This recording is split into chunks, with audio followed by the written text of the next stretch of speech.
I wanted to have a look at this town in Canada called Emo, which I didn't realise was the name of a town. I thought they were very emotional teenagers that wore black and listened to My Chemical Romance, but apparently it's a town, and apparently it's probably one of the least gay places in Canada, which is saying something.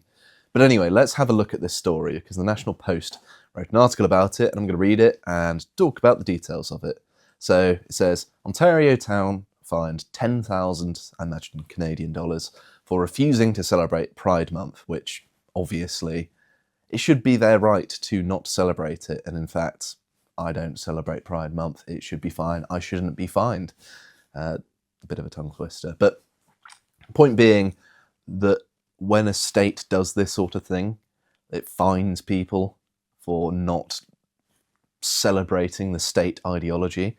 It's a very short-sighted way of promoting your ideas, isn't it, really? Because if they're trying to promote these Pride Month ideas, fining people money doesn't make them circulate very well. It makes people hate them, and they see it as a sign of oppression, which, funnily enough, is true. It carries on to say, Emo, Ontario was also cited for not flying pride flags despite not having a flagpole.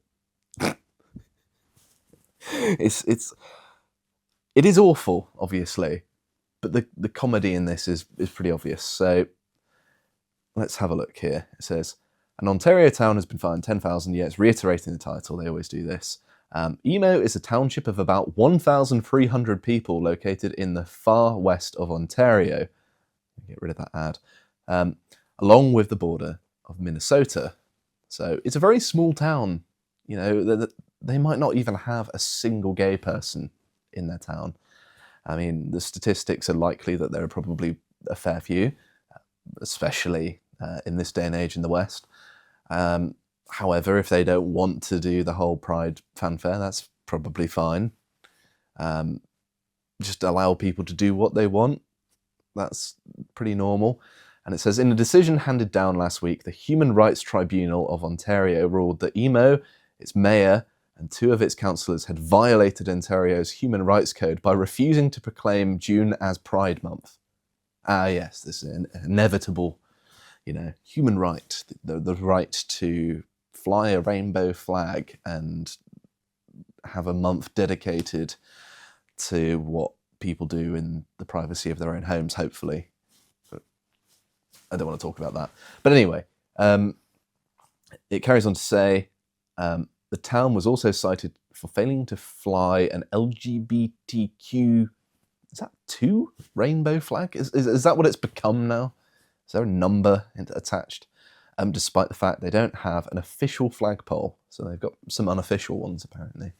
The dispute began in 2020 when the township was approached by the group Borderland Pride with a written request to proclaim June as Pride Month. So, as with many things, this doesn't just start with officials saying you're not gay enough. There's some sort of strange woke charity or something like that goes around basically policing people to be gay or to celebrate it, which is really quite annoying. I don't think anyone wants this. I don't think you're helping anyone by trying to force people to say things that they don't want to. It carries on to say, attached to the letter was a draft proclamation including clauses such as pride is necessary to show community support and belonging for LGBTQ2 individuals. The diversity of sexual orientation, gender identity, and gender expression represents a positive contribution to society. As I'm on YouTube, I can't comment on that. I think you know what I'm going to say. There are many interesting points of data to be looked at here. I think we've probably covered it on more demonetized channels before. And it carries on to say, Emo was also asked to fly the flag for a week of your choosing. So they allowed them to compromise. Very generous of them. Said, well, maybe you don't want to be gay for a month. Maybe just a week. Very strange, really. Of course, they shouldn't ever give in to this, especially when someone's making a demand of you. This is a rule I have in life. If someone asks you to say something, asks you to do something, and there's a sort of veiled threat involved, or they're insulting you, saying, I'll say this or you're lame or something like that, never say it. Never, ever, bow to people trying to put words in your mouth, because it is their way of getting power over you, and you never submit. That is how you succeed in life. It says, Borderland Pride then asked Emo to email us a copy of your proclamation or resolution once adopted and signed. And there's a screenshot of a boring document. It says, although symbolic proclamations are standard fare in larger municipal governments such as Toronto or Hamilton, this didn't happen all that often in Emo. Well, yes, because it's a town of 1,300 people. They don't have to prepare for the ridiculous bureaucracy and weird rainbow flag tyranny. And it carries on to say, the records indicated the township did not receive many requests for declarations or proclamations, or requests for display of a flag. Yeah, of course they don't. It was a ridiculous expectation. Subsequent tribunal decision would read, in a single 12-month period, they received only 4, 2 of which were from Borderland Pride. So yes, this random charity is just bullying a town.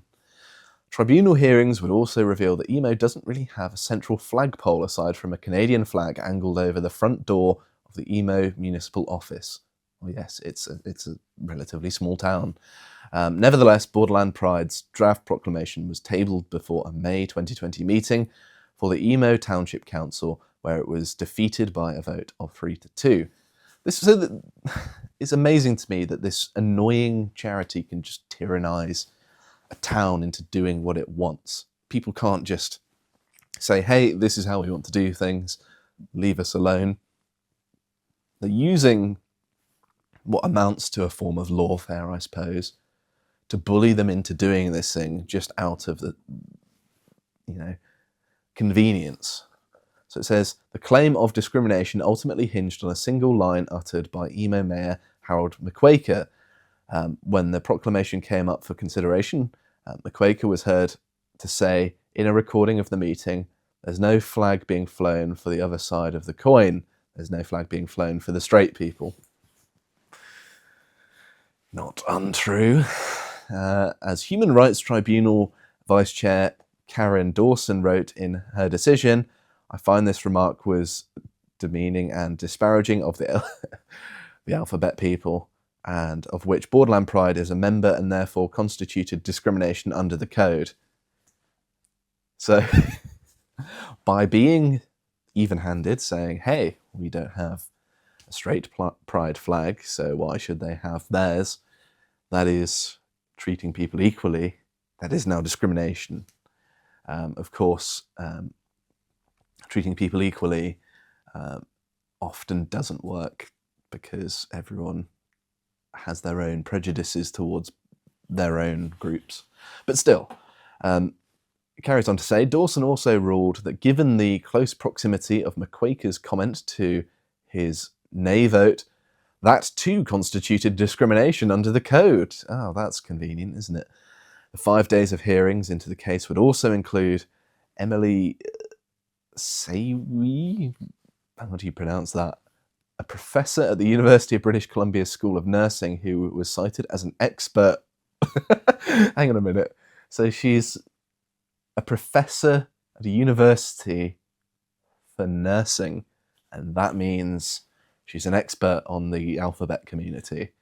What does she do? Dislodge a lot of things from certain places? I don't know. I don't know how the world of nursing and that community can overlap necessarily.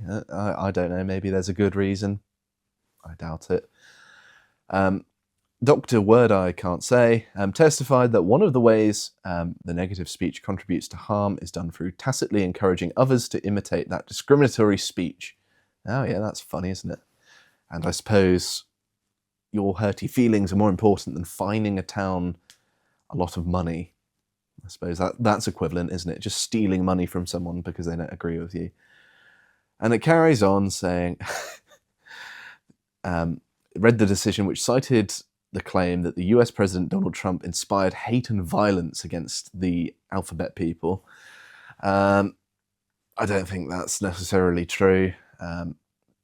Criticizing people doesn't mean you're being violent towards them. saying that they're wrong about something doesn't mean you want people to be violent towards them. You're just being a neurotic idiot. It carries on to say, the Human Rights Tribunal ultimately ordered the township to pay $10,000 to Borderland Pride, and there it is, it's just a grift, and for McQuaker to personally pay them another $5,000, which is insufferable. Why should he have to pay these annoying people? Come in, try and impose their belief on people, and you have to pay them money for the privilege of it? Get lost. This was lower than what Borderland Pride had been seeking. Oh, it's because they asked for a higher offer and then you settle for lower because that's how all negotiations work.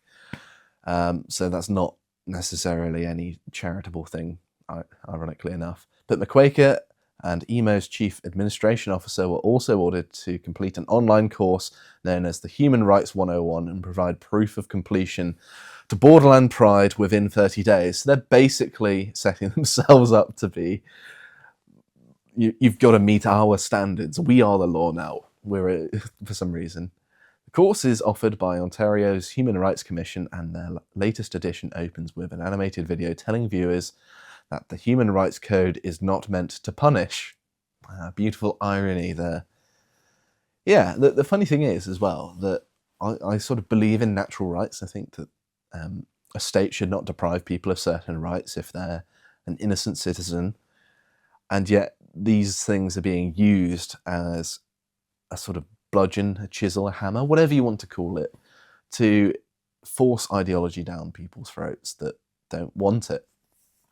And it says, in a statement celebrating the decision, Borderland Pride noted that EMO joins both London and Hamilton in the category of Ontario communities that have been sanctioned for refusing to adopt proclamations in support of their local pride organisations. Then it carries on to talk about a bunch of other things, but you get the gist of this by now, don't you? Obviously, this is a form of tyranny. The town doesn't want to do it, or at least the representatives of the town, and they now get fined for doing that. I think it should be their choice what they engage in.